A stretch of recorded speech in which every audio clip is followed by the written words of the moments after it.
Hello, everybody. Hey, Good Chief. evening. Hi, Chief. Hello, Beth.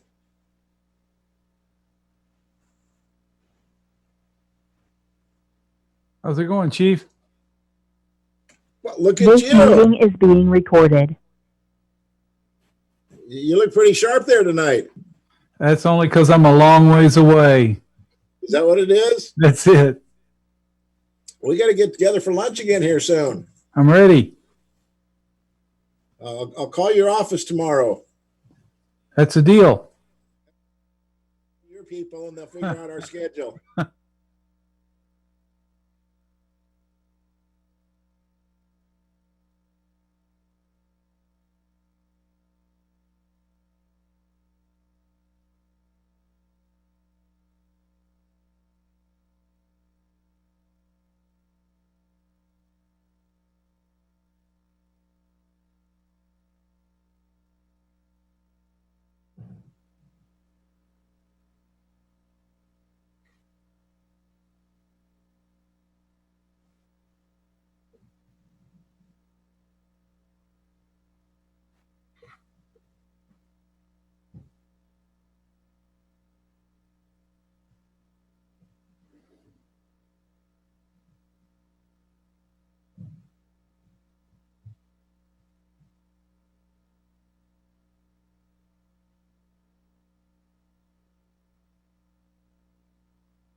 Council. Today is the first day of September. It is the first Tuesday evening, 6 p.m. I'd like to call the meeting to order at this time and invite you to stand and join us in an invocation tonight led by Pastor Ron Lawler from the Family Bible Church. And immediately following that, I will lead us in the Pledge of Allegiance. All right, if you'd like to join with me in prayer. Heavenly Father, as always, I must thank you for the privilege of living on this beautiful island with so many wonderful people as neighbors and friends. In the current pandemic, we're even more thankful for the health that most of us enjoy. We ask for help and healing for those not currently blessed as we are. Those involved in the fight against the COVID-19 virus, please quickly lead them to the answers that are so desperately needed. Tonight, would you favor our mayor, city council, with special wisdom to address the needs of our community? From their divergent beliefs and backgrounds, may they combine their experience and knowledge to lead effectively, because success is found through many wise advisors. And may your peace rest on the mayor, the city council, city administrators, our police and fire chiefs, and their teams as they labor to allow us to live in peace and security. Amen. Thank you, Pastor Ron. Please join me in the Pledge of Allegiance.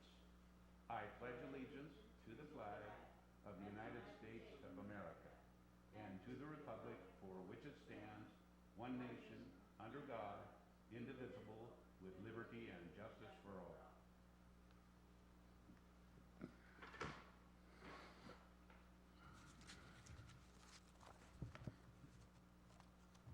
So due to COVID-19, there is no physical meeting location per Washington Proclamation 2028. Tonight's meeting may be viewed live via YouTube. In addition, to listen to the live meeting, the public may call 623-404-9000 and enter the meeting ID number 149-766-14667 for audio only. Council members and city staff are participating via teleconference. The staff sitting in council chambers are all physically distanced at least 6 feet apart and will be wearing masks when they are not speaking.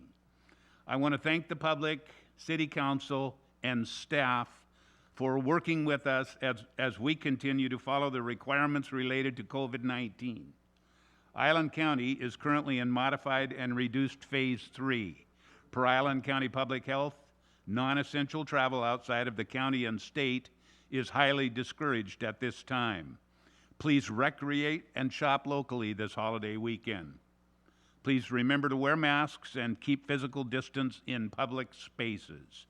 More details about COVID-19 and its impact on city services can be found on our website at www.oakharbor.org. Island County Human Services is providing assistance for rent, mortgage payments, and utilities. Contact them by phone at 360-678-8284.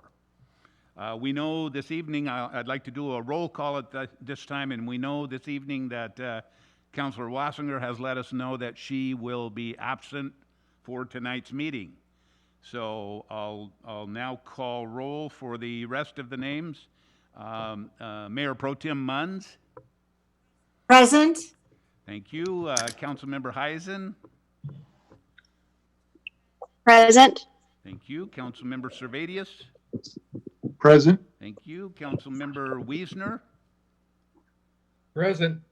Thank you. Councilmember Mack. Present. Thank you. And Councilmember Goebel. Present. Thank you. So in addition to City Council and staff, Mr. Grant Weed, the city's consulting attorney from Weed, Grafstra and Associates, is in attendance via video conference. Guests that are included in staff presentations will be excused from the Ring Central meeting at the conclusion of the agenda item as appropriate. So at this time, are there any changes to the agenda? If none, I would entertain a motion to approve the agenda as presented.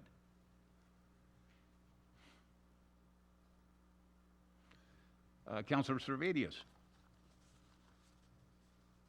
I move to approve the agenda as presented.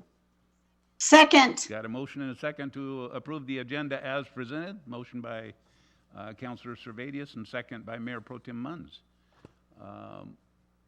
All in favor, say aye.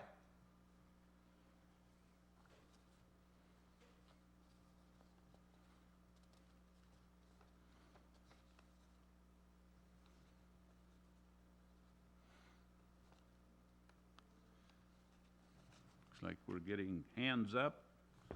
We know we have 5, so we have a majority, so that's great. Agenda is approved as presented. We do not have any presentations or recognitions this evening, and I think with that we will move to the citizen comment period. This is a time where citizens may comment on subjects of interest not listed on the agenda or items listed on the consent agenda. Public comment may be submitted electronically to the city clerk at jlindsay@oakharbor.org or by calling 360-279-4539 after 5 p.m. on the Friday preceding the meeting and prior to the agenda item. To ensure comments are recorded properly, please state your name clearly when leaving a message. Please limit your comments to 3 minutes. We received public comment for this meeting from 2 individuals, Shannon Bly and Jeff James. Will our city clerk please read the comments into the record? Julie? Yes, Mayor. The comment from Shannon Bly is in regards to the Whidbey Island Grown Cooperative, and they would like to invite the mayor and city council members to participate in their upcoming 4th annual Whidbey Island Grow, or WIG weekend, which will be held September 4th through 7th, which is Labor Day weekend.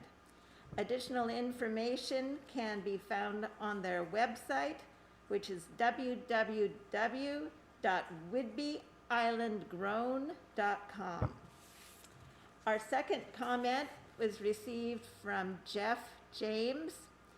He writes that he would like to see the city council practice some social distancing of church and state and let those that choose to worship Jesus do it in church or at home. Thank you.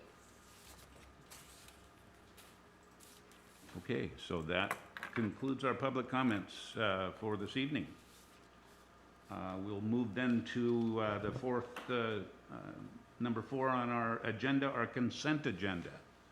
And we have items A through D on the consent agenda. And if council doesn't have any questions on that, that'll be approved as presented. Looks like we don't have any, so we'll move along to mayor's comments. Wow, that came quickly tonight. The recent edition of the Mayor's Snapshot is on the city website and Facebook page. I'd also like to welcome David Kuhl to his first week as Development Services Director. I understand today is also David's birthday. So I met with David for a while this morning, and he kept that from me. But now we know, David, so happy birthday. I hope it's a good one. Channel 10 is still not working. Watch the city council meeting via YouTube. That's the next bullet point I have. City offices are closed in observance of Labor Day on September 7th. Labor Day holiday means garbage recycling service collections moves from September 7th to September 8th. As we near what would normally be the peak of our summer event season in Oak Harbor, I wanted to take a moment to offer condolences and thanks for the many wonderful events and organizers who have had to cancel their event this year due to COVID-19. Many events were impacted, including family, church, and squadron picnics and smaller events. But some of the larger events and organizers included Holland Happening and 4th of July, usually brought to us by our Greater Oak Harbor Chamber of Commerce, Relay for Life, American Cancer Society, National Night Out was canceled. That's Oak Harbor PD, Island County Sheriff, our NAS Whidbey Police and K-9 units. The Lions Car Club show, North Whidbey Lions Club, had to be canceled. Pig Fest, Scott Fraser and team. Oak Harbor Music Festival, Cynthia and Larry Mason and their very involved board of directors. Military Appreciation Picnic, brought to us by Navy League. Hydros for Heroes, the Craig McKinsey Group and the Rotary Club. And the Whidbey Island Marathon, which is a city-sponsored event. I would also like to thank Dr. Gibbon and his leadership of the Oak Harbor Public Schools as they navigate the challenges of conducting school during a pandemic. The soft start for school is September 14th, and the city is working to support our staff and the community as a whole as they select the best program for their family and adapt to the changes with distance and in-person hybrid learning.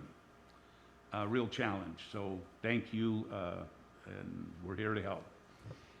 So I'll turn to council comments at this time.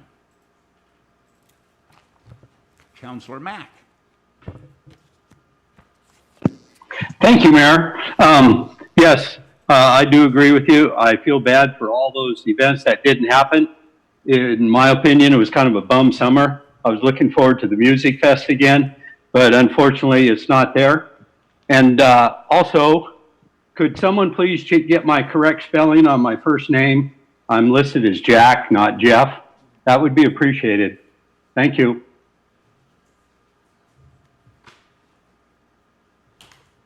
Thank you, Councilor Mack. Councilor Servadius.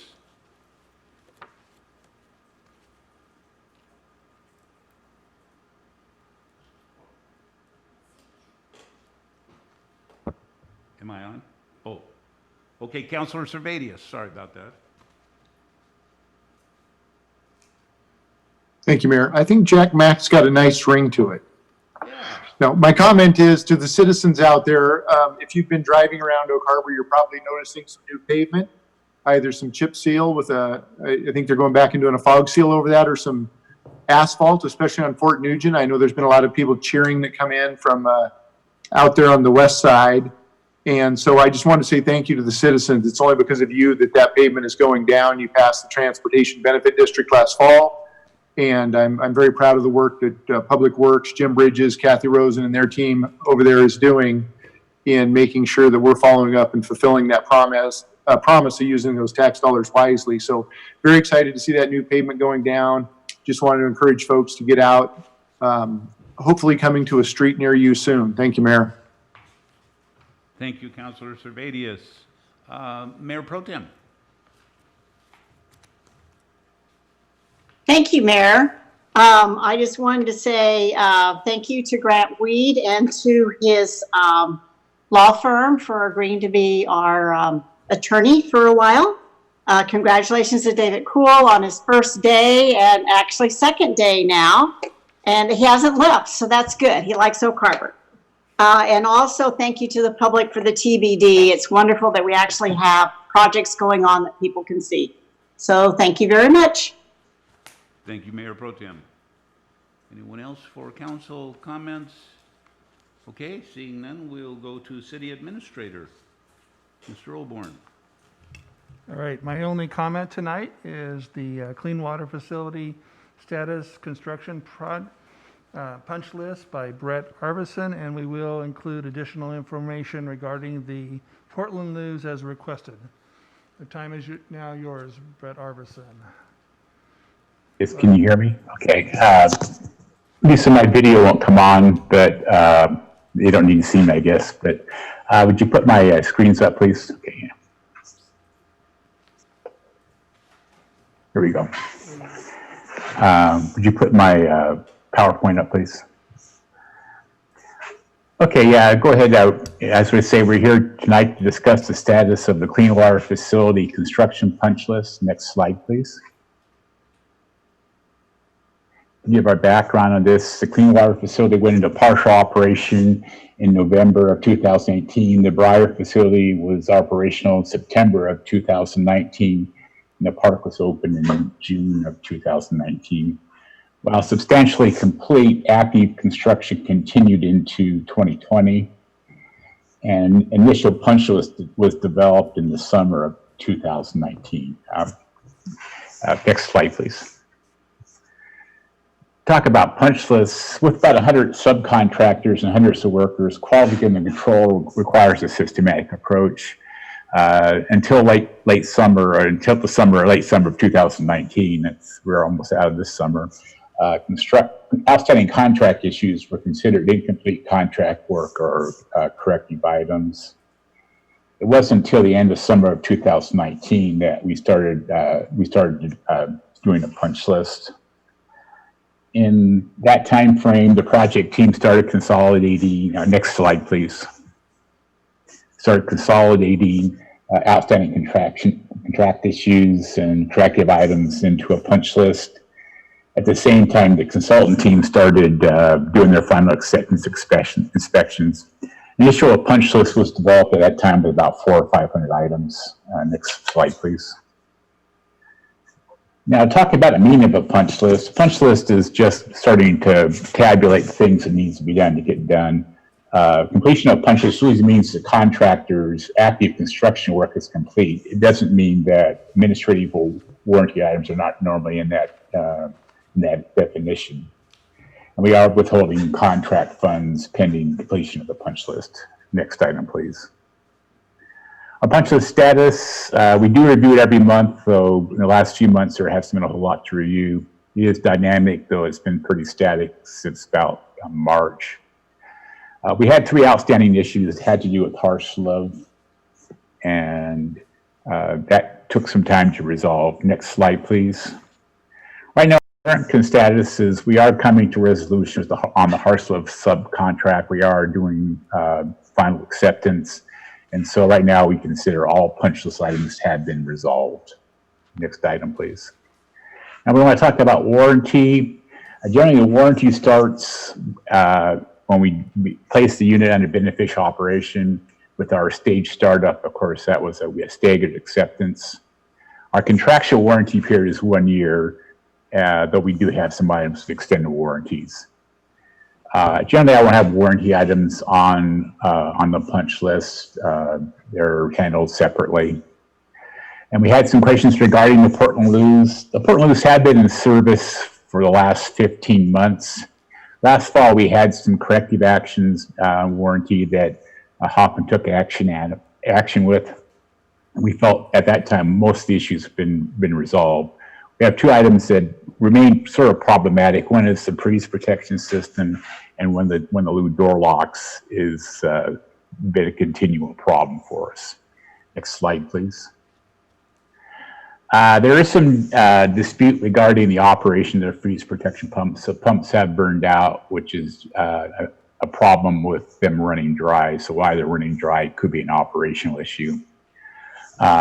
Actually, replacing these units is a minor repair. They're $130 on Amazon. So we are in the process of repairing them. Also, they're a freeze protection system, so they're only necessary for extreme cold periods, which we don't have a lot around here. We've had some issues with the Portland LOO locking system. That's a specialty item to them.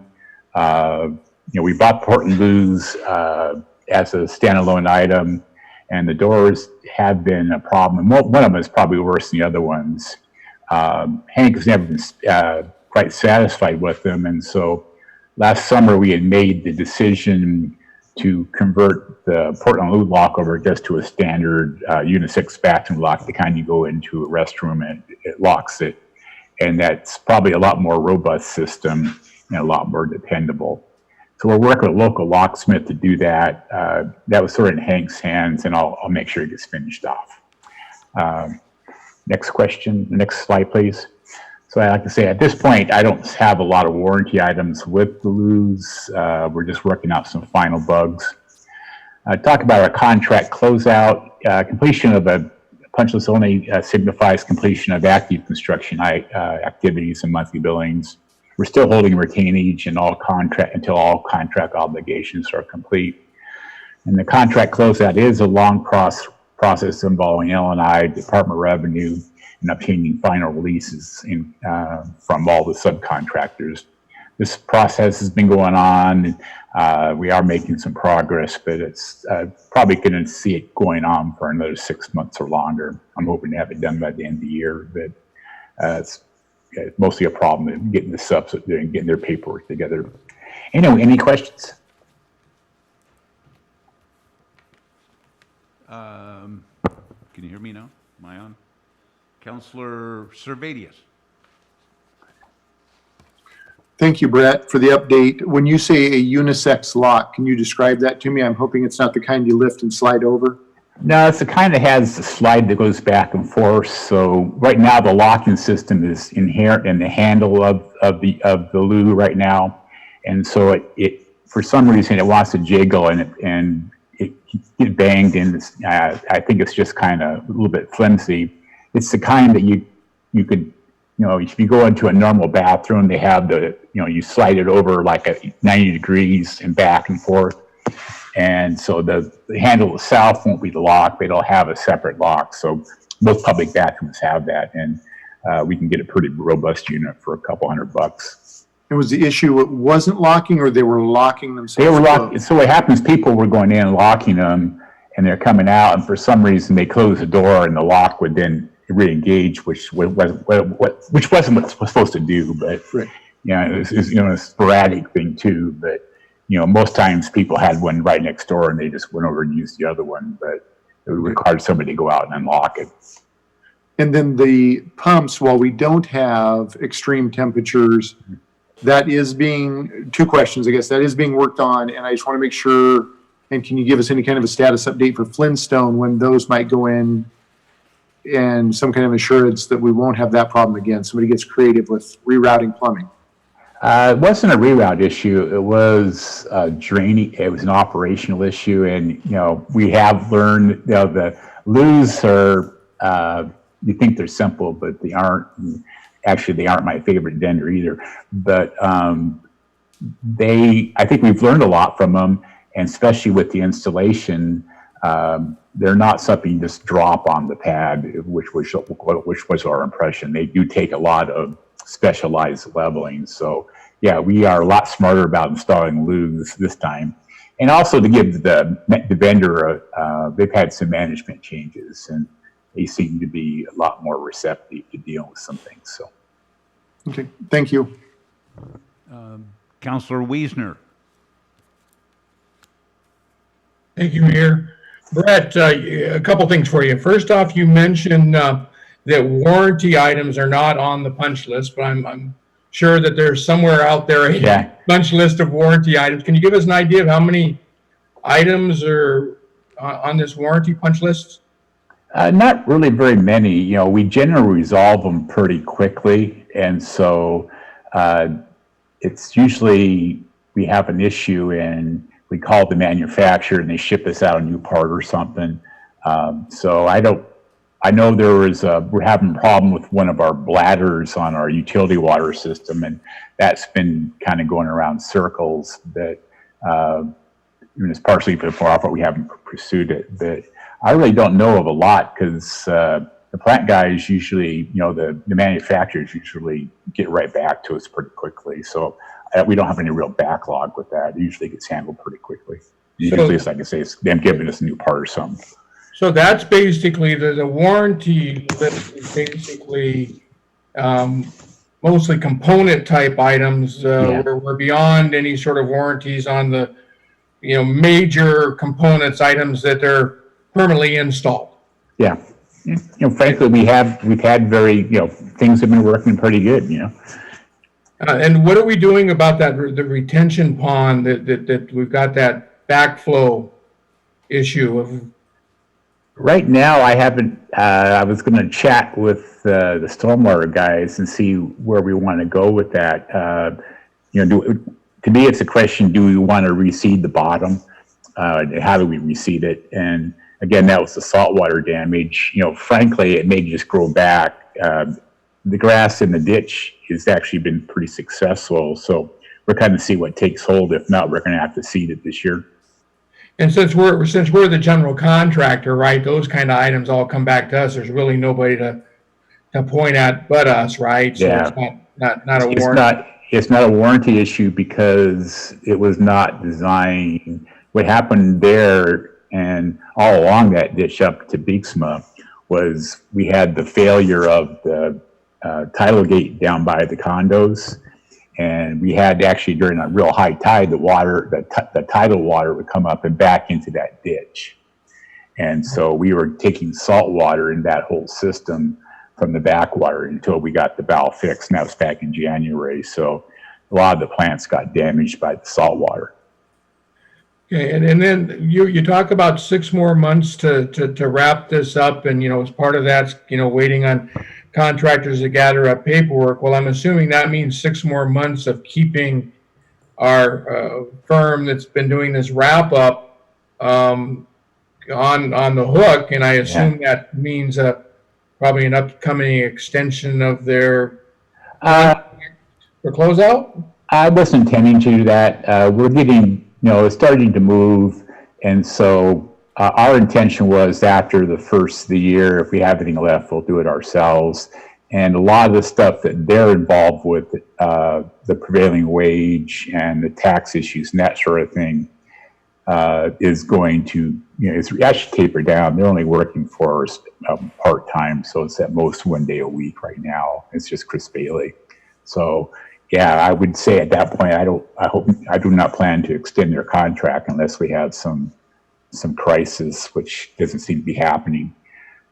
So I think you get my concern, right? If there's a contractor out there that's dragging his feet, that's going to end up costing us money, right? Then we, and just like they would hold their hand out to us for us delaying them, I would be holding our hands out to them for them delaying, costing us money. No, and like I say, it's the L&I issues. I think we're down. We're down to Hoffman themselves. They have to file their affidavit. They can't file their affidavit. And we had one subcontractor that went bankrupt in the interim. And so there's a procedure we have to go through with L&I to make sure that, you know, any claims are taken care of. So it's not really, you know, some ways it's not in Hoffman's hands either. Sure. The revenue stuff, you know, they need to start getting their releases for that. And we actually do acceptance for that. And get the release of liens and claims, I think that's actually been going ongoing. We just haven't seen it yet.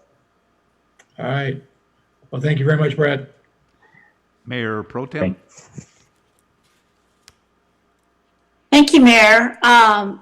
Brett, I'm sorry, somehow I missed, when will the other two LOO'S be installed? I'm actually not involved with that, so that was sort of outside my wheelhouse. And I can answer that, Brett. yeah, This is Jim Bridges. So we're looking to get that out to bid later this fall. So it'd be a late fall, winter construction effort. So. All right, thank you, Mr. Bridges. I appreciate that very much. Yeah, you're welcome. Okay, looks like we're finished with the status punch list. Kathy, I saw you had your hand up, but I guess, okay, took care of that. We're good, thank you. We'll move on then to, I guess we did notice public hearing on ordinance number 1911, but it didn't require a public hearing, so that was removed from this agenda. If there was any confusion on that, we will move now to contract and agreements, item number 8A, professional services agreement with Water System SCADA Master Plan, and we have our city engineer, Jim Bridges, with us. Jim? Thank you, Mayor. Yeah, this is a contract that we're seeking with a company referred to as S&B Incorporated. They are a well-known, well-established firm that specializes in preparing and developing SCADA systems. And just for the listening audience, SCADA stands for Systems Control and Data Acquisition. We have a very elaborate system, as you know, in the clean water facility. The city, public water system, however, is very rudimentary, and the components are outdated. They're not serviceable. And so this master plan would work with staff. There's 4 phases to it. One would be develop a vision with the staff, with the city, of what they expect their system to look like for operational control and reporting information. The second phase is identify the best practices, and those are industry best practices, and gap analysis to assess the work on the current system to meet our objectives in the long term. Phase 3 would provide engineering design documents necessary to meet those master plan standards that we identify in phase 2. And phase 4 would be provide an execution and implementation plan and sequence the installation of these new devices. And so the scope of services identified and attached actually had 4 different levels of plans based upon the size of our city and our needs. The consultant actually identified one of the lowest cost plans at $37,500. It actually went up to over $70,000 plus to do this type of work, but we don't need that level of support. We don't need that level of a system. So, if you have any further questions, I can certainly answer those. But we are asking you to authorize the mayor to sign this contract.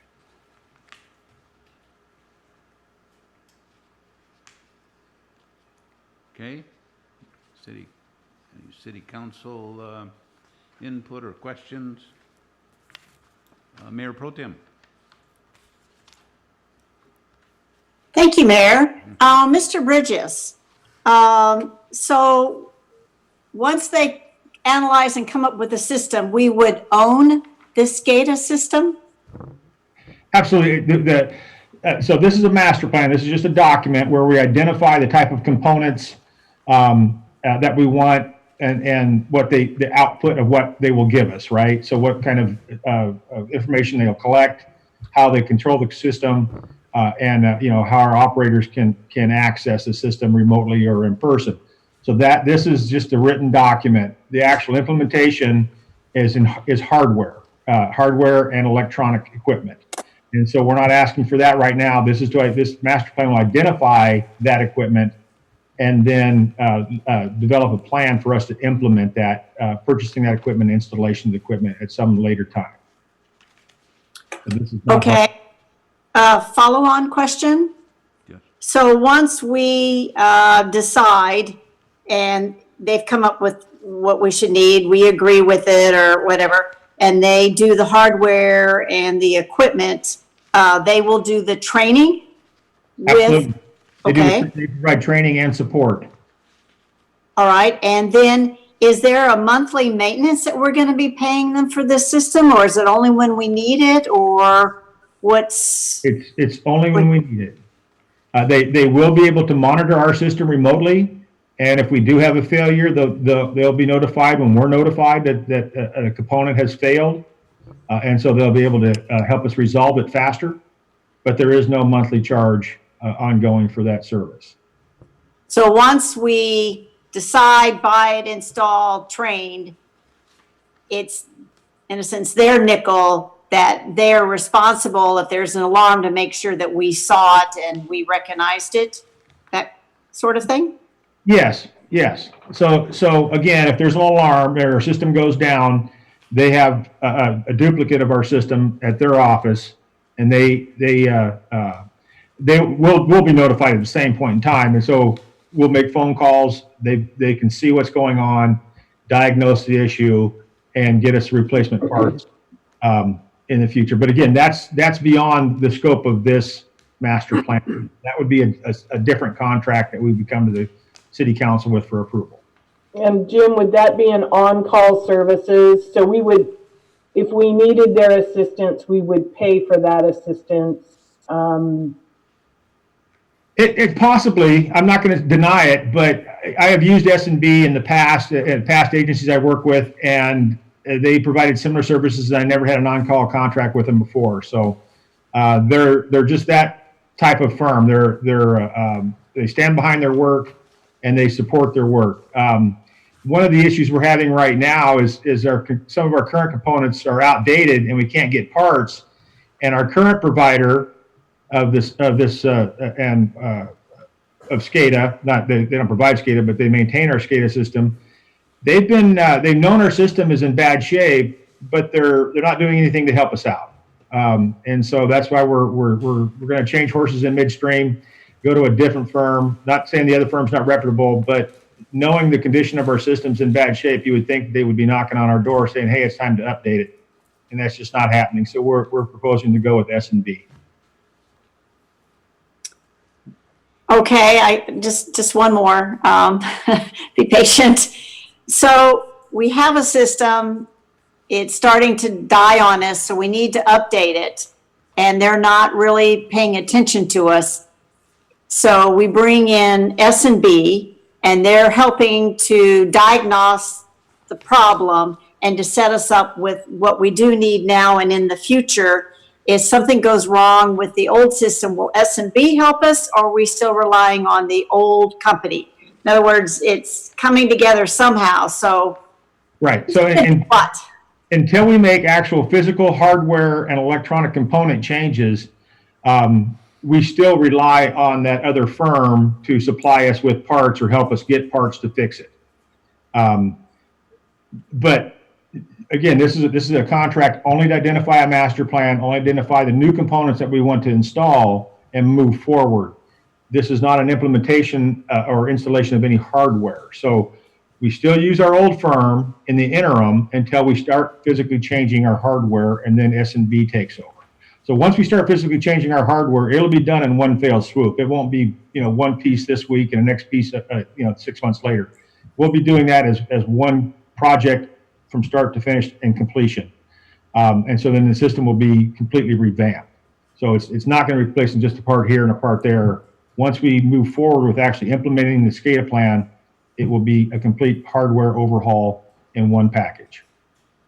Okay, thank you very much, and thank you for your patience. Oh, no problem. Councilor Servadius.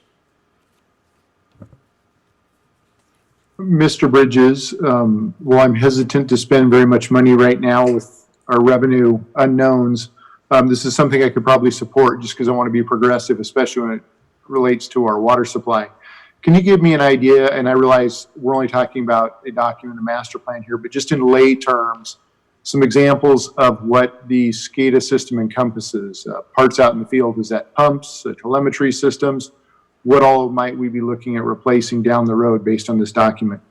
So it's actually how the pump is controlled. So right now we have a pump and it has a control. It's controlled electronically or remotely. The staff can see that in their office going forward in the future. They'll be able to see it if they're in their office. They'll be able to see it remotely on their remote devices in their trucks or handhelds, and see if that equipment is operating. If it's sending out an alarm, does it need to be something that needs to be addressed immediately? It can read out the efficiency of the pump, how it's operating, and that's the type of data that we're looking to acquire. If you don't know what your system's doing, it's just running in the background. It's good luck.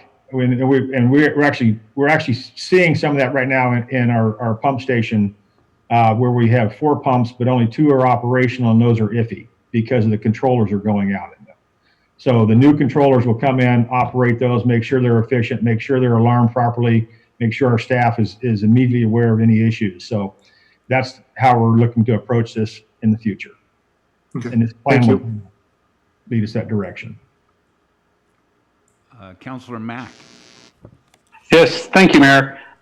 Yes, Mr. Bridges, I too am kind of concerned about spending extra money here with not knowing the unknowns. And is there any sort of estimate as to a maximum after we purchase this system on equipment?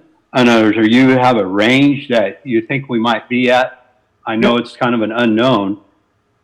So we did ask that question. We did visit their facility and their shop to see the type of equipment that we would be looking at. And right now that estimate is about $280,000 to $400,000. And that just depends on the control that we need at our pump station. Those pump station controls are the most expensive. They're running about $70,000 a panel. And that's the pump station that's iffy. So you want to talk about unknowns. We have no idea when that pump station is going to fail. It failed 2 weeks ago, just out of the blue, and staff worked over the weekend to keep it running. So, so it's one of those things that if you don't know what's going on, you're going to spend money to be aware and stay on top of it and to have a functioning water system, or your system's going to go down in the middle of the night on a holiday weekend and nobody's around and nobody's going to have water. So. Currently, right now, with respect to this budget for $37,500, this is actually coming out of this year's professional services line item. So we do have the money in the budget for this year.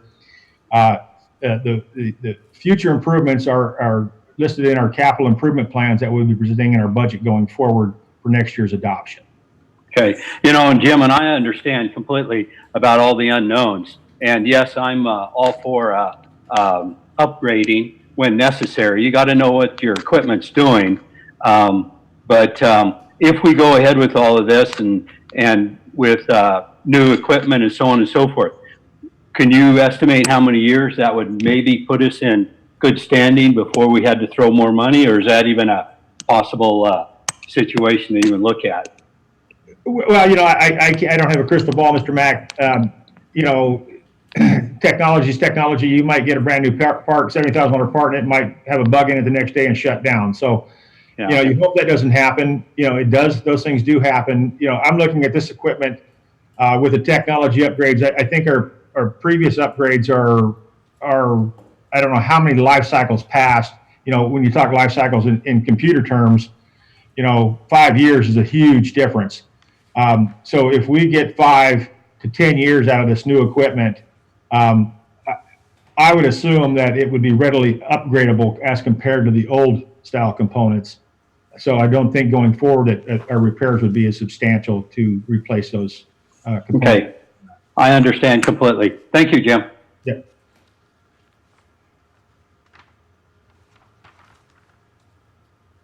Okay, we need looking for a motion or a Mayor Pro Tem question or motion or. Thank you, Mayor. If there's no more questions, I move to authorize the mayor to sign professional service agreement for the water system SCADA master plan with SNB Inc. Second. So we have a motion, and I heard a second, motion by Mayor Pro Tem that reads exactly like the recommended action. I think that second was from Councilor Heisen. Okay? Yes. It was. Okay, thank you, Tara. So we have a motion and a second. Any other input or questions from council? Seeing none, all in favor, say aye.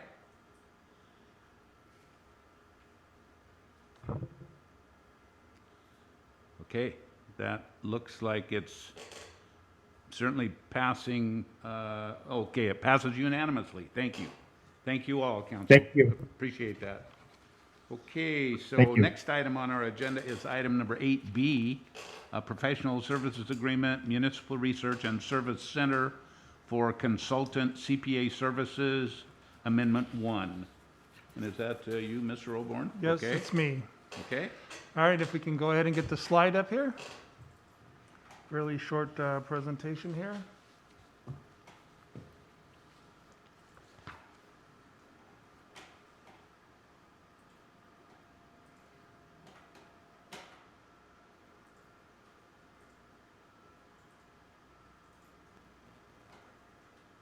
All right, I think we got this first slide up there. So the city appreciates the interim finance director services by Mike Bailey, CPA with MRSC.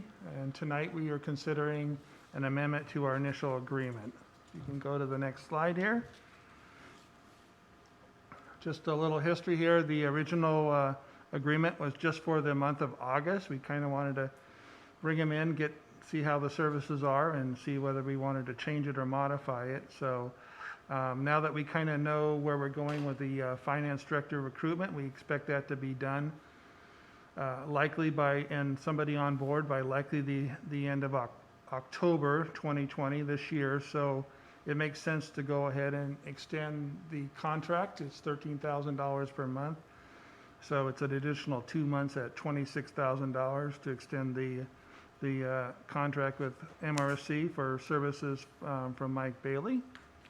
And then lastly, I'll take any questions you have, and then the recommended motion is on the screen. And Mike Bailey is also here to answer any questions, and he also has, you'll see him in action with 3 items on the agenda later, item on this tonight's agenda later on. Any questions? Mayor Pro Tem.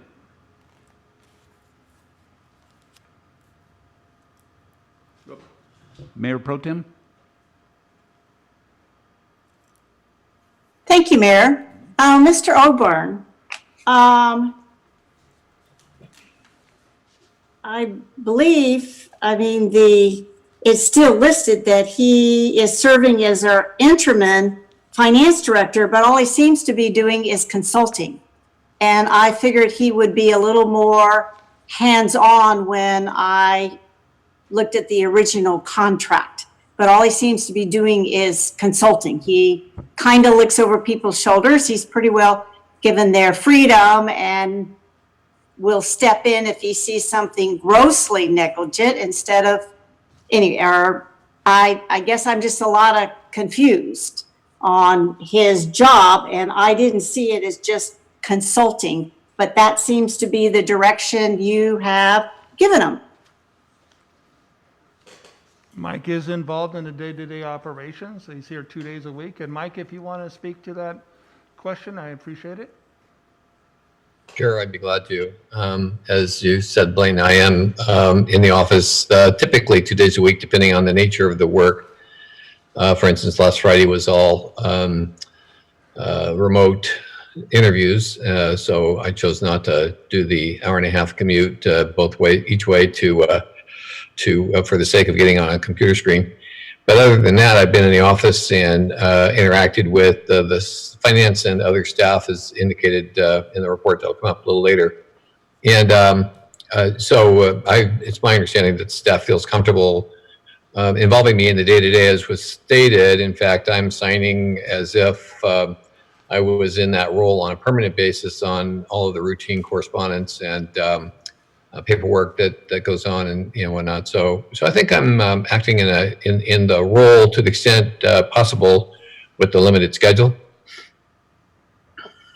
Okay, so at times, whatever report someone gives you, you'll actually say, okay, today or this week, I'm going to pick this one. I'm going to go over it with a fine tooth comb, be sure it's done correctly.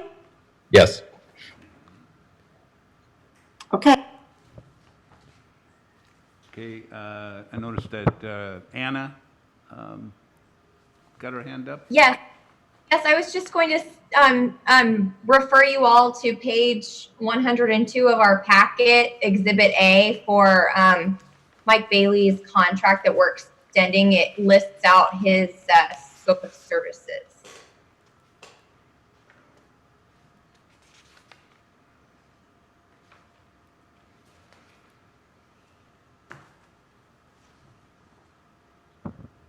Okay, thank you, Anna.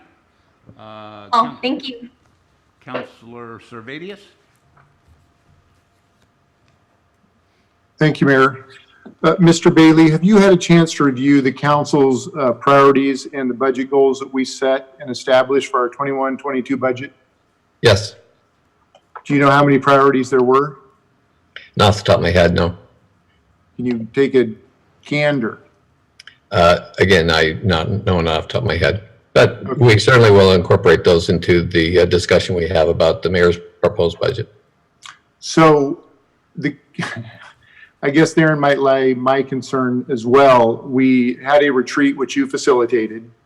I very much respect your professional capabilities. We established and passed via Resolution 7 council priorities and budget goals. I would hope that those are being incorporated into the budget process. I wouldn't know because we haven't received any communication. But at this time, when I am concerned about revenues for the city and looking at an extra, $13,000 a month expenditure, it's just not something I can support. Once again, it's not that you don't have the talent, the acumen to do the job. I know that you do. But right now, when we talk about, a good fit, one of the words that you used in your report, and you actually made it a footnote, was the word teamwork. And we'll touch on the next budget item, which is the Lodging Tax Advisory Committee, of which I'm the chair. And I've asked 3 times over the past month for communication. I've received 0 communication as far as chairing that committee. And so I have some grave concerns as far as continuing to spend the taxpayers' dollars on an interim position when I'm not really sure what we're getting for those dollars that are being spent. So while I know it's difficult in a budget time, you did talk about the staff and their capabilities, and so I think they are capable of stepping up at this time. And so I, at this time, won't be supporting an increase or continuing the contract. Thank you. And I guess I would just say that from my standpoint, that's certainly fine with me.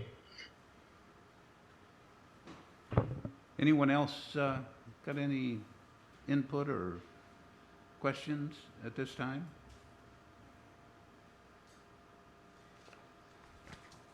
Okay, we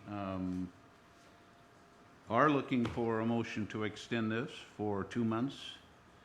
I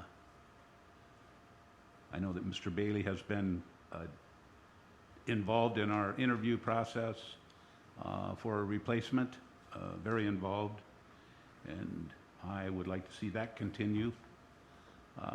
And I think our staff has gained from the time they've spent with him. So I leave it up to council, looking for a motion to extend this for the 2 months.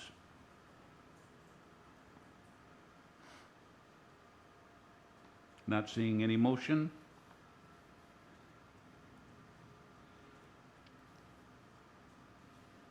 Okay.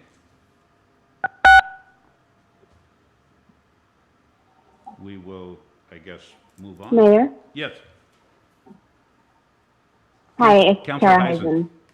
Councilor Heisen? I have a question. Just for Mr. Bailey, just going off that last statement, is the extension of this contract something that you want us to do? Or something that you're interested in doing, or not? So if the question is to me, this is again Mike Bailey, then I'm glad to support the city and their work. But if that's not something the city's interested in, then I'm certainly content not to as well. So that's, like I said, it's certainly fine with me. Okay, thank you. And I guess this question would be for the mayor, or the administrator, Anna or Grant. If we don't continue this contract, what does that mean? We just are kind of rudderless until we hire somebody? I'll try to answer that. We have had Mr. Bailey very involved in the day-to-day.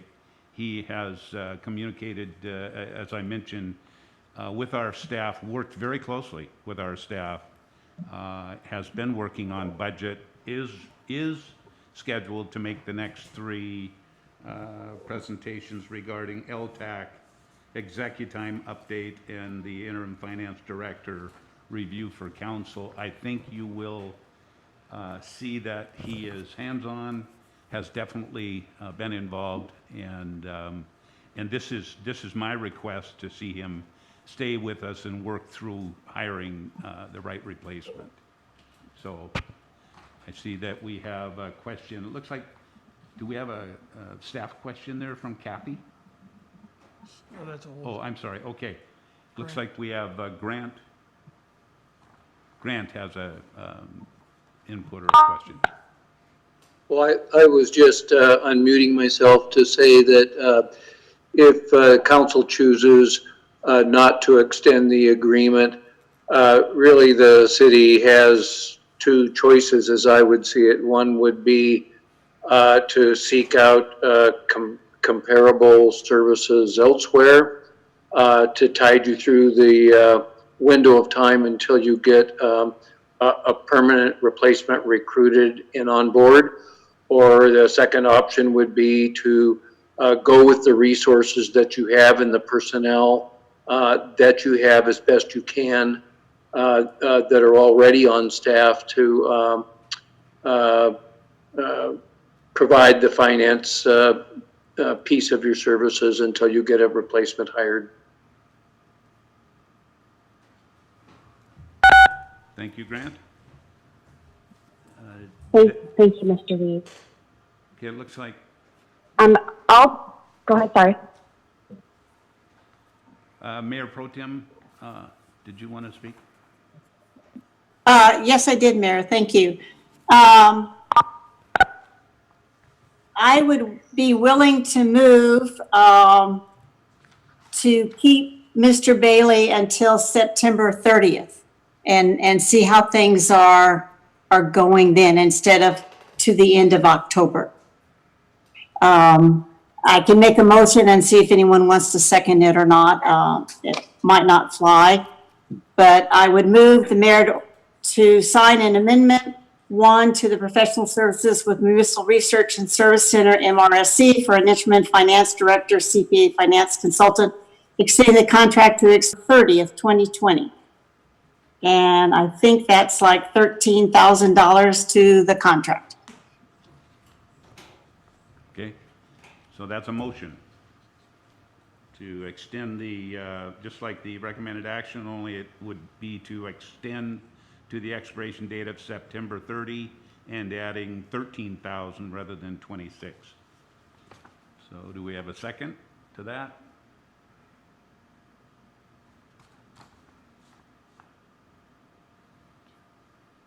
I'll second that, Mayor. Okay, so we do have a second. Motion was made by Mayor Pro Tem, second by Councilor Wiesner. Councilor Heisen?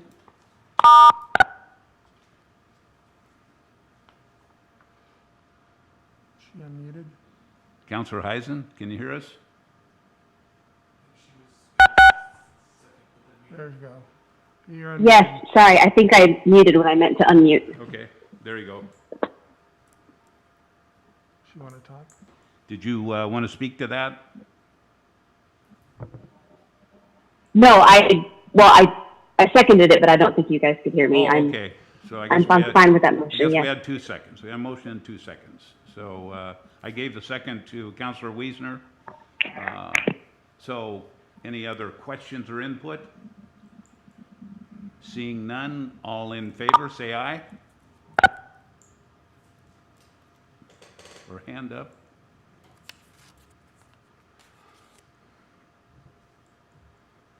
So we have that, looks like she says 4.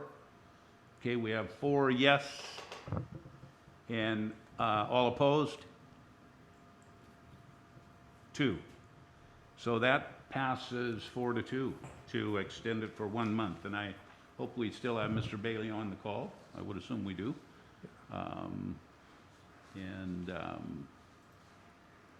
That passes then for 1 month. Thank you, council. We will move on now to item number 10A, which is the 2021 LTAC discussion. And Mr. Bailey, I think we've asked you for some numbers there and an update, please. Yeah, I think between myself and Blaine, we have worked with staff who are more accustomed to supporting the LTAC and looking at the forecasts that have been made up to date. And we provided a summary of that in your packet. I think, Blaine, you summarized it well when we talked about this earlier. You essentially, council have 3 choices. With the uncertainty of the future revenues in the hospitality industry being a big sort of question mark hanging over the amount to recommend be available for 2021, we have looked at the track record thus far this year and some of the analysis that was done earlier in August. And are essentially, again, in the description, recommending that the council consider either the award based on the anticipated revenues that we're actually collecting in 2019, net of the commitments that exist today, which would result in a funds available for 1-year grants in 2021 of $78,000. If council was concerned that using an estimate from the 2019 revenues that predate the COVID, then that amount could certainly be lowered. In the meantime, there is a substantial fund balance, as council is well aware, and so therefore the total available for grants that could be awarded could certainly be much higher as well. But I know that the city has in the past chosen to retain a comfortable reserve balance, and that could certainly be carry it forward into and provide some comfort that even if the revenues in 2021 don't recover to the same level of 2019, that you've got resources to support grant awards should you choose to proceed with them.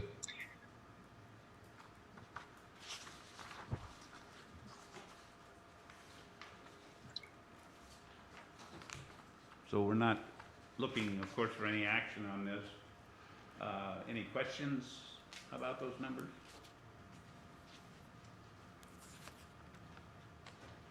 Mayor Pro Tem. Thank you, Mayor. Let me get my hand down. Mr. Orborn, who is the we that decided that you think you're going to get $275,000 in revenues for this year, for next year? Or next year, 2021, you'll get $275,000.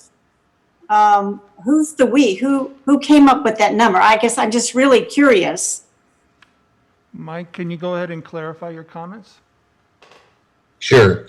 So Blaine and Jessica in the finance office, who works more closely with this activity, and I met after going over the history of the revenues thus far, and again some of the estimates that were put together by Jessica and I believe Patricia before Patricia left. So the people whose fingerprints, if you will, are on this estimate are Jessica, Blaine, and myself. Okay, I guess I'm just surprised that I assume generally we've always used an average, like the last 5 years. I think 2019 was a bumper year. And I just don't see with schools not technically opening and there's events in January already being canceled, how we even think we're going to be that high in revenue. So I would not want to use that as a predicted revenue number. The other thing is, and I guess this is at Mr. Oburn, since you haven't been there, but for the Island County Joint Tourism, you have $40,000 in 2021. When did we change that amount? I don't remember voting on that. I am not sure what you're referring to. Well, the spreadsheet, let me see if I can figure out what page that is. It's labeled City of Oak Harbor LTAC Financial Summary 2020 and 2021, beginning cash balance, and it goes down, and then it has ICMOU, and it has 40,000. And we have not given them 40,000, so I was wondering when that was changed or who changed it, because generally council votes on it. So I'm just wanting to know, it's towards the bottom, it says 21, anticipated revenues, total available for grants, committed multi-year, and it has that grant, and then it has the other grants, and 124 I believe is correct, but I don't know where the 40 came from, so that's why I'm asking you. Yeah, and unfortunately, Jessica was not available tonight. And certainly, if you want more detail with it, we can bring it back and have her there and go into detail. And Mike, if you recall any, I don't recall the detail there, so, but Jessica. No, I agree, Blaine. It was on a worksheet that we were working from that Jessica helped us with. So I think you're right. That's the best place to get an answer to that question. Okay, well, I didn't know if someone was trying to count. And usually you show 2022 because they're 3-year grants. They started, the first year was 2020, which is this year. Next year would be the second year, and 2022 would be the third year.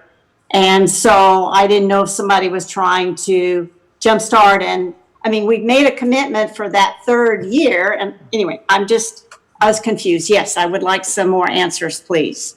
Yeah, and this is kind of unique with the roll forward too. So this makes it a little bit more challenging. We'll get Jessica. Yeah, did you hear my comments? Yeah, okay. No, I didn't. I'm sorry. Okay, sometimes the mic's not on there. It makes it more complicated. We have the revenue to project, and we also have the roll forward for the money not spent in 2020. So this is kind of a unique year, and it's probably never been this way before. So we're kind of adjusting as we go along and certainly looking for council input. We'll get an answer on that tourism question. Yeah, absolutely. Okay, Councillor Servadius. Thank you. I'm looking at the emails that Jessica sent me last month when I began asking for LTAC input, and she clearly lists Island County Tourism as $20,000. I guess the first question I would start with is, in the past month, why have I not been contacted as the chair of the Lodging Tax Advisory Committee by Mr. Oborn, Mr. Bailey, the mayor, anyone? Well, I think I can answer that. We're looking at, we look at LTAC each year just like we look at everything.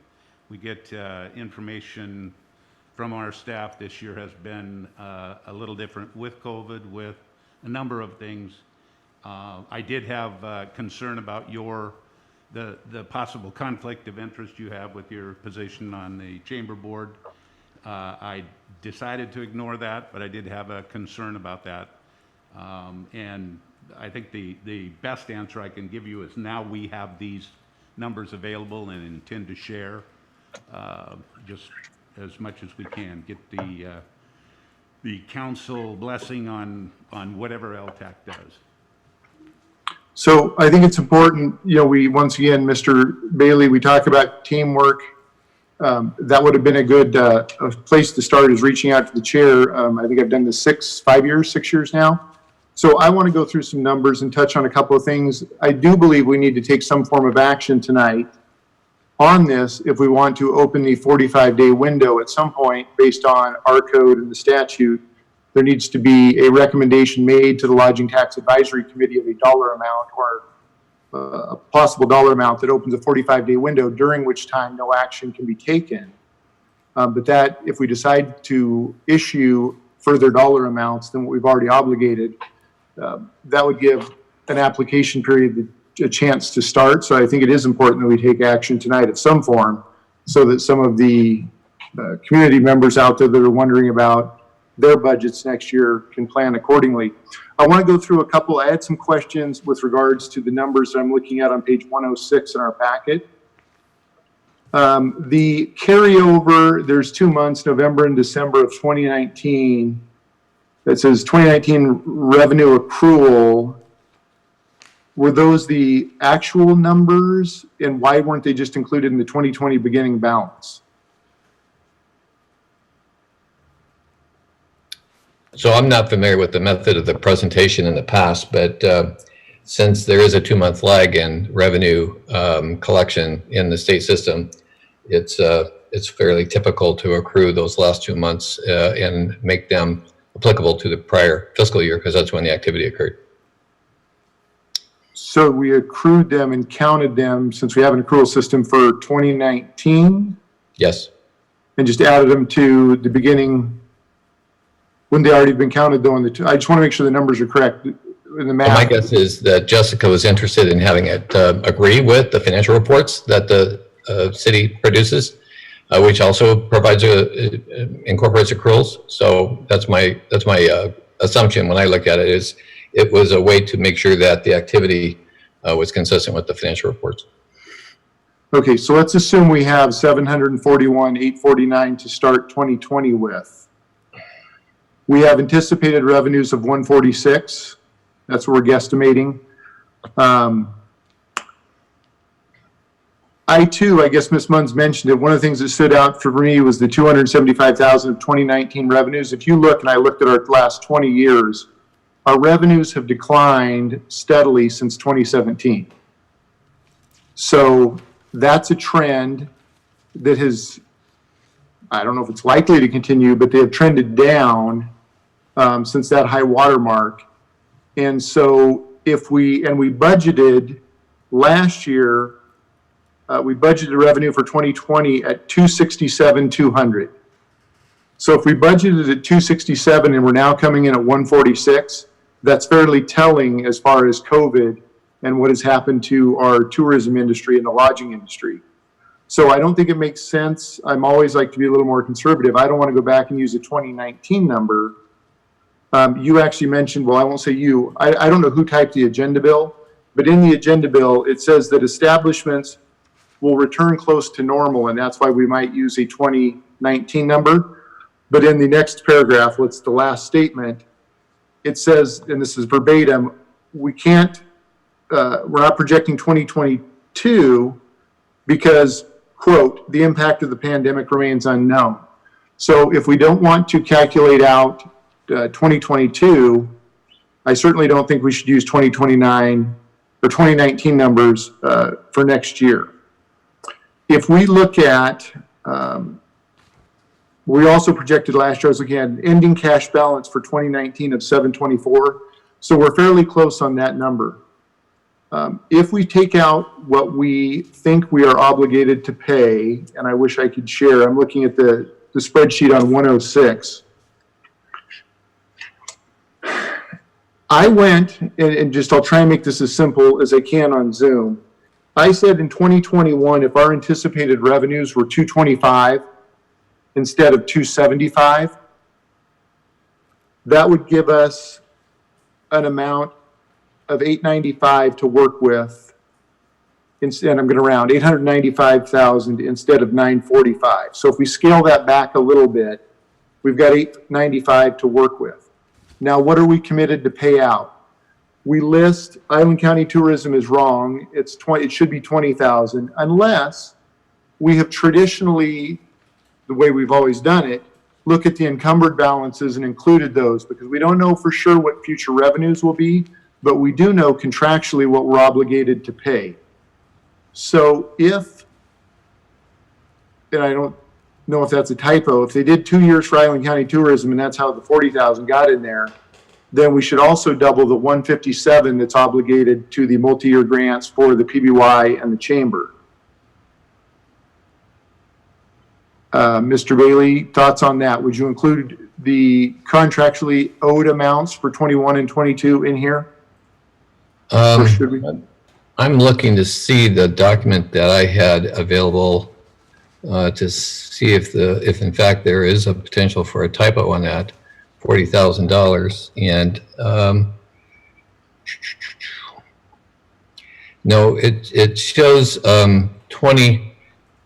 And maybe this is my mistake. It shows 2020 ICT at $20,000, 2021-22 multi-year at $40,000. So with that being the case, it's probably 20,000 per year, as you point out. And I just interpreted, what was shared with me incorrectly. So therefore, I believe that the observation that the commitment is $20,000 is probably what Jessica meant to convey to me.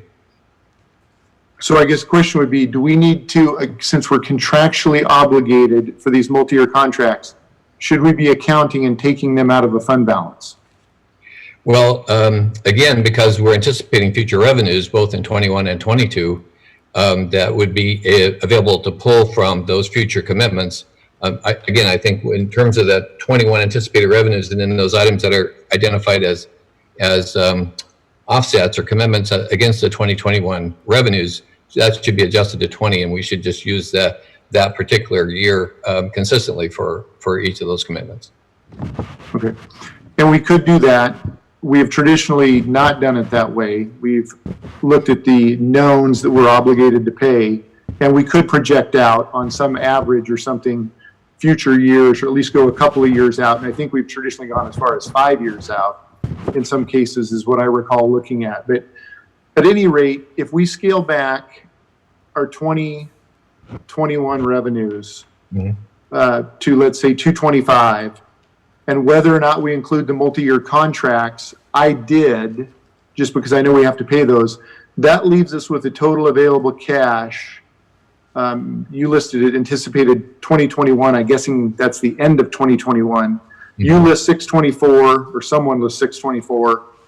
If I include those multi-year contracts, I've got 417. Why this is alarming to me, or I think we at least need to be aware of it, and we've talked about this over the last couple of years, is just over a year ago, well, at the end of 2019, our ending fund balance, as I said earlier, was 724. So we've gone from a 724 to a 624. So that's a $100,000 deficit that's been used up in reserves, fund balance, what you want to call it. Or if we include the multi-year contracts we know we owe, and we don't add in 2022 revenue, that could be as low as 417. Granted, there will be revenue, I'm sure, in 2022.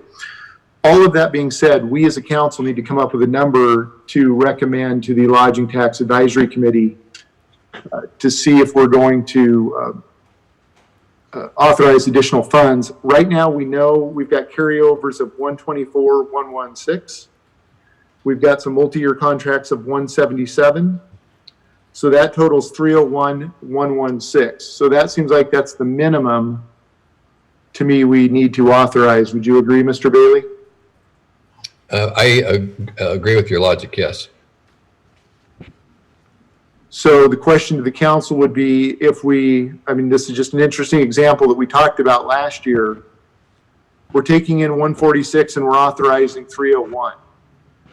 So we can continue to do that. I hope the economy turns around. But at some point, when we did this last year, we projected there was about if we continued at this pace, we were using 70 up to 100,000 last year, beginning fund balance. We'd cannibalize this fund in 6 to 7 years, and then we would only be able to authorize exactly what we were taking in. So just something to be aware of, but I would say, we know that we're obligated to the 301, 116, and there's probably some other people out there that have some great ideas for 2021, so we should authorize something more, or maybe some of these events that since they didn't get it to do it this year, they want to expand their events. But with that, I just want to pause and give kind of some of the history of where we've been and what the trend has been.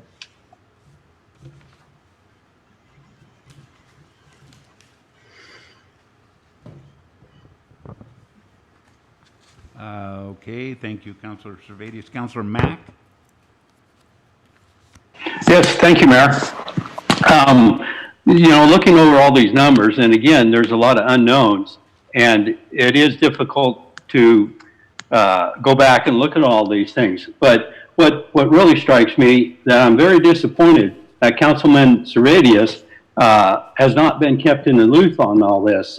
Mayor Severance, Administrator Orborn, and Mr. Bailey. In my opinion, he should be included in all future LTAC talks. He is experienced in this field, and he could shed a lot of light on this.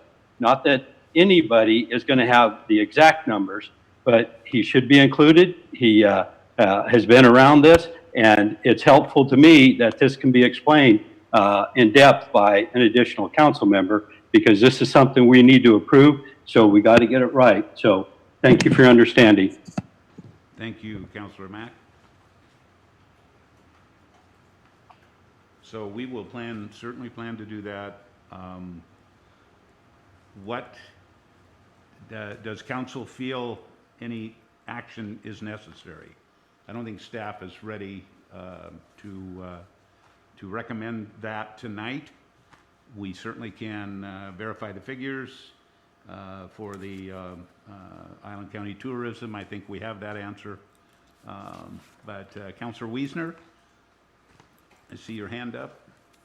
Yes, thank you, Mayor. I know that normally we would be opening up the application process at this time, and I certainly appreciate Councilmember Servatius for keeping us on task with that. I think, just speaking from, one of the folks who gets involved in, a couple of these community events, I don't know that we're ready to submit a grant application as of yet, because we really don't know what next year's even going to look like yet, or even early spring. And I don't want to speak out of turn that there may be organizations out there that are already gung-ho and have their plan in place for 2021 and et cetera. But I can certainly say that, we've set dates for, some of the hydro event, for example. We have set a date for next year. So certainly we could come in with a date and a general plan, but I don't know that we have a true vision as to what that's going to look like yet. I think we're still reeling from the fact that that we've had to make decisions over the last couple of months and nobody ever thought we were going to make. So personally, just speaking for myself and just common sense, I'm kind of thinking that it might not be such a bad deal to delay the application process a little bit, or certainly put it out there to the past grant recipients to kind of get a feel from them. I mean, again, I may be all wet, and everybody may be ready to move forward. But I just kind of generally feel, if we were to delay this a little bit, it wouldn't be detrimental to the grant recipients, I feel. And I certainly think it would give us a better feel for budgeting and where we're going to go. And that's just my 2 cents. And again, thank you, Councilmember Servatius, for keeping us on task. Mayor Pro Tem. Thank you, Mayor. Mr. Oborn, what is our drop dead date?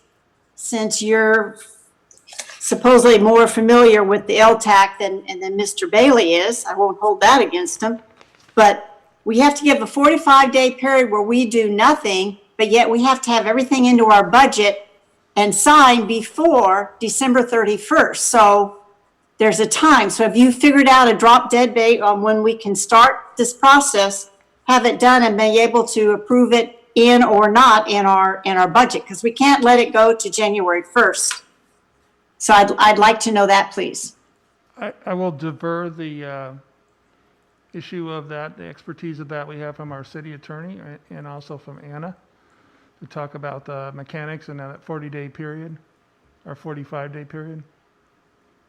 I'm just, for the first time, taking a look at section 2.66.040 of your municipal code. And it reads as follows: the city council shall submit to the Lodging Tax Advisory Committee for its review and comment proposals on, one, the imposition of a tax under chapter 6728, that's the lodging tax, any increase in the rate of the tax, 3, repeal of an exemption, or 4, a change in the use of the revenue received from such a tax. That refers to the 45-day window period as I read it. So there's a comment period for changes to the use of funds, but I don't believe that's relevant to the beginning of the application process. I think when you trigger the beginning of the application process and identify the funds available for the LTAC to consider under applications is up to the council. So I don't see a drop date dead, at least in your code, unless there's something I'm missing. But you're right, you know, the time does become of the essence in terms of getting the process started, and it doesn't seem that you can really get it started until there's a decision made on what resources are going to be available to hold against applications that are made. Thank you. Thank you, Grant, very much. Any other questions or input? Well, seeing none, I can tell you that we will work hard on getting answers to the numbers that you had questions about. We will bring Councillor Servadius in to help with that process and try to move forward quickly to not miss any opportunities. I do believe that we've had some other concerns from other recipients that are along the line of Mr. Wiesner's.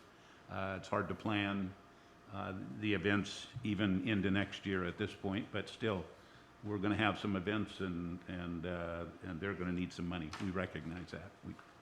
Thank you. So we'll then move on at this point to item number 10B, executive time update. And I think, Mr. Bailey, we've asked you to look at that and into that and help us with this. Yes, thank you. Again, in the council packet, you see a recommendation, and it's my thought that at this time, the city would be best served by continuing to delay the implementation. It was originally delayed last March as a result of the COVID-19 disruption. Because of the problems that have existed to date in terms of getting executive time up and going, some of the continuing frustrations that exist with those who are indeed using it, and also the fact that one of the primary reasons why executive time was selected was so that it was compatible with your existing systems, which, as you see in my recommendation, I suggest you take a look at potentially modernizing that as well. I'm recommending that at this point that the executive time implementation be further delayed until the permanent finance director is able to take a more comprehensive look at the systems and do an assessment and formalize a recommendation through the mayor to the council. Okay, Mayor Pro Tem Munz. Thank you, Mayor. I read comments by Jessica too, and it seems like we are way behind the curve, still using Eden time. And I don't know how much a replacement for that would be, but before we pick a timesheet to coordinate with it, we need to figure out what's going to replace Eden time and how much that is. You know, is it 500,000? Is it only 100,000? I mean, somehow, which would have to be in our budget to approve for next year if we're going to act. Otherwise, it'll be a year off. So I'm with Mr. Bailey and Jessica that we need to look at that before we can do the timesheet, but they've got to be able to talk to each other. So I'm in favor of that, and I don't know how much a consultant would be to look into that. Mr. Bailey's background might be able to suggest some. I have no idea, but if Eden is part of the problem, then let's fix it before we get the timesheet. So I don't mind at this point postponing if that seems to be a bigger hurdle. Thank you, Mayor Pro Tem. Any other council input on that? Okay. Councilor Goebel. Thank you, Mayor. I was wondering what, if you can elaborate, and we may or may not be able to understand, but could you elaborate what are the limitations to Eden that the staff is currently experiencing? And then I also was curious if you know what the surrounding municipalities use, like does Anacortes maybe use something that we've never tried before, because they probably deal with, I'm guessing, the same kind of struggles that I kind of gathered from this letter. Yeah. Thanks. Sure. Yeah, there.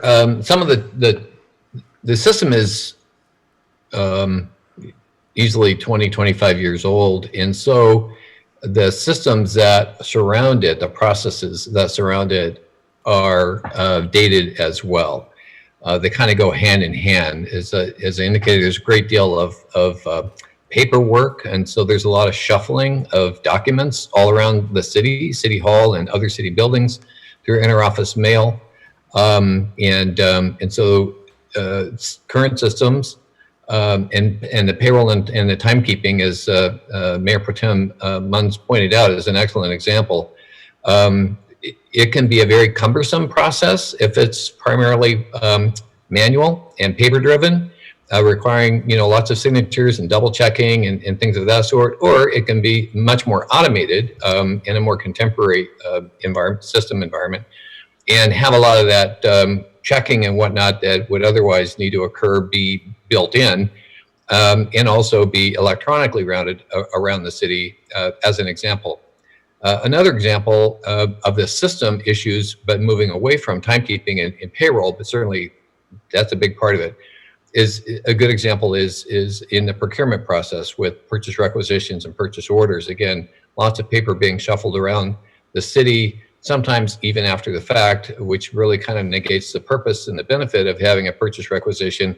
And so these are just very dated sorts of systems, so over time, and each city moves at their own pace, cities have moved away from Eden, which, as I said in the write-up, was the predominant system for most cities in Washington. And there are a few that continue to use it. I understand Anacortes is one of them, as an example. But as these systems get acquired by bigger companies, and this is the case with Tyler, they continue to invest in the systems that they created and acquire these other companies more for the customer lists, and encourage their new customers on those older systems to move into their new products. That's certainly been the case with Tyler. They've done a great deal of acquisition in the local government technology space with a variety of financial systems, including Eden, and a variety of timekeeping systems, such as ExecuTime. So I hope that's an answer to your question. To do an assessment of kind of what you need and what would be a best fit, as was asked earlier, I'm thinking in the $25,000 range for somebody to come in and do and work with staff, work with council, become very conversant in what your systems and needs are, and then be able to recommend to you how to proceed from there and get one that's going to serve you many years into the future. Thank you. I appreciate that. I definitely agree that this is something that you need to take a lot of time to assess and make sure you pick the right program, because it's going to be probably a significant investment of training and resources. And I'm all about streamlining things and getting away from the paper, because that just leads to opportunities for human error. And yeah, so thank you. Okay. Thank you. We will move on then, I guess, to item number 10C. 10C is the interim finance director review for council. Back to Mr. Bailey. Yes, I'm up again. And I would point out that on page 114 of your detailed agenda packet was intended to be the bullet items, the number of items from the scope of work that was referenced before, and then corresponding to those numbered items, the responses. And instead it just continued numbering once it got into the agenda packet, and again, a system took over and reformatted it for us, which wasn't in our best interest. The item number 8 should be, again, you're starting over with number 1, and while it's not substantive, it does recap the fact that, in fact, I have been in the office, which we discussed earlier. Moving on to the substantial items, as I say, I've met with the staff and met with others who interact with the staff in other departments as well, to get a sense of what the financial function at the city, how it performs, what its processes and mechanisms are, and things of that sort, to help me form an assessment of kind of the state of things. As I mentioned, what's labeled number 10, I did indeed review a lot of the reports and whatnot that staff had prepared and would have traditionally been reviewed by the finance director. My understanding is because she was preparing to leave, that didn't occur. And so those reports were submitted on a timely basis, but hadn't been subsequently reviewed at the finance director level. And that's where I began to see some of the quality of the work that is going on in the finance department. It's very thoroughly documented, and is again, I would like to have thought that I would do it if I was doing it myself. They did an excellent job. So again, that helps me become pretty confident in sort of the technical day-to-day capabilities of the staff. The governmental accounting, as is performed there at the City of Oak Harbor, in a full accrual sort of an approach, is very complicated. And many cities your size have since moved on to a simpler approach, but the City of Oak Harbor continues to perform this work in an accrual kind of context, following generally accepted accounting principles, and so that's a pretty high bar, and they meet it comfortably, in my opinion. So very technically capable. Again, a lot of redundant systems. There's oftentimes paperwork with a half a dozen signatures on it, meaning that's how many desks it's hopped around the city. So on the one hand, that bureaucracy helps provide that kind of assurance that the work is getting adequately reviewed. I'm working with a different client who's got just the opposite problem. A lot of work happens, but nobody reviews it, and the auditors are quite concerned about that. So here, that bureaucracy is maybe overly redundant, but at the same time, it's serving a purpose, especially in the light of the very manual approach to these systems. Let's see here. I haven't done a deep dive in terms of the desk manuals. I have been given procedures and desk manuals from city staff. They appear to be up to date and detailed. Again, a credit to the staff. That's not always the case. And they do exist. And again, that's not always the case. So the work and the nature of the work seems to be well documented. As I said, a lot of this is sort of the technical nature of it, and with respect to that, I think it's working well. It's onerous. It's very labor intensive as a result of the approach that's been taken. And again, some of this is driven by the system, and as we just discussed, I would say that there have been a couple conversations around City Hall with a couple of different departments, and I've drawn sort of a mix of impressions, if you will. In some cases, the impression was that there's a fair amount of cooperation between the finance department and some of their customers. The way I would view the work of a finance organization is a customer service internal agency, and a fair amount of cooperation between the finance function and their customers, and in other cases, essentially very little. And so that's where the teamwork comment comes in. And when we talked about this in the finance group, they seem very interested, anxious, I'll say, to have a more collegial sort of approach with some of the work that goes on there. It certainly benefits from a more sort of broad-based kind of structure rather than the work originating and essentially being remaining the responsibility of the people who are attempting to document it in the accounting records. So I'll stop there and see if there are any other questions.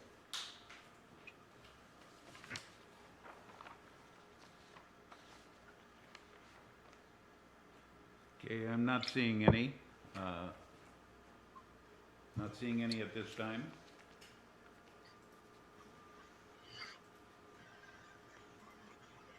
So we'll take it back to you, Mr. Bailey. Well, that's the end of my report, and I will continue to work with the staff while I'm there, and we'll continue to make progress on hiring you a great next finance director. And again, if somebody's got a question, they can certainly email me at MRSC or at my address at the City of Oak Harbor. But remember, it's Mike Bailey, all one word, not M. Bailey, because otherwise the police captain will get your email, which has happened on a fairly routine basis. You mean you don't want to wear a badge yet? Thank you for your patience on that, Mike. No problem. I totally understand. Okay, so seeing no other questions, then I think that completes item number 10C. So we will now go into executive session. The City Council will now go into that session for the purpose of discussing real estate acquisition pursuant to RCW 4230-110 and Section 1 with factors that bear upon price, including property location, condition, possible uses, and economic development, and to discuss with legal counsel potential litigation matters pursuant to RCW 4230-110. The executive session is anticipated to last for 10 minutes, and no action is anticipated upon return to the open session. Executive sessions are not open to the public, so we are going to reconvene at 7:50.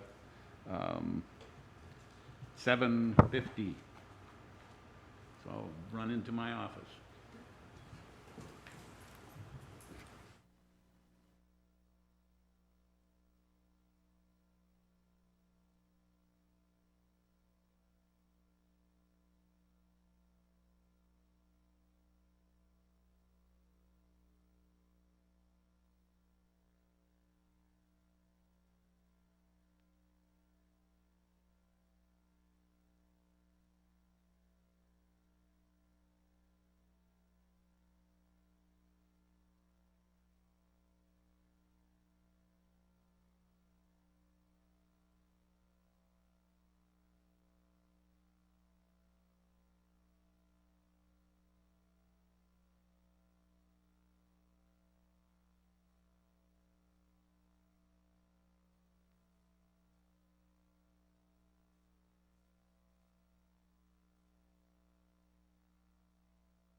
Got it. We're not streaming, are we? 3 motions and 1 second to adjourn.